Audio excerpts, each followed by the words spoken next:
স্থানীয় সময় সোমবার রণক্ষেত্রে পরিণত হয় মাদাগাস্কারের রাজধানী আন্তানানারিভো। কারফিউ ভেঙে এদিন সকালে আবারও রাস্তায় নামেন আন্দোলনকারীরা। পুলিশ তাদের ছত্রভঙ্গ করতে টিয়ার গ্যাস ও রাবার বুলেট ব্যবহার করে। ভাঙচুর চালানো হয় সুপারমার্কেট, ব্যাংক ও রাজনীতিবিদদের বাড়িতেও।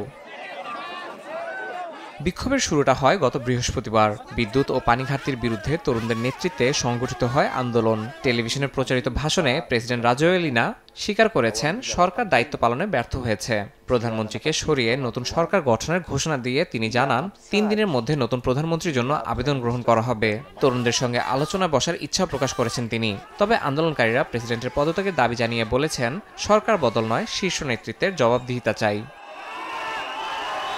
জাতিসংঘের মানবাধিকার দপ্তর জানিয়েছে, নিরাপত্তা বাহিনীর অতিরিক্ত শক্তি প্রয়োগে হতাহত হয়েছেন অনেকে। তবে দেশটির পররাষ্ট্র মন্ত্রণালয় এই পরিসংখ্যানকে গুজব হিসেবে প্রত্যাখ্যান করেছে। সরকারি কর্মকর্তারা ক্ষতিগ্রস্ত এলাকা পরিদর্শন করছেন এবং সাময়িক নিরাপত্তা ব্যবস্থা জোরদার করছেন। আন্দোলনটি কেনিয়া, নেপাল ও মরক্কোর তরুণ নেতৃত্বাধীন বিক্ষোভ থেকে অনুপ্রাণিত হয়েছে বলে মনে করছেন বিশ্লেষকরা। ইয়াসিন মোহাম্মদ জিসান, সময় সংবাদ।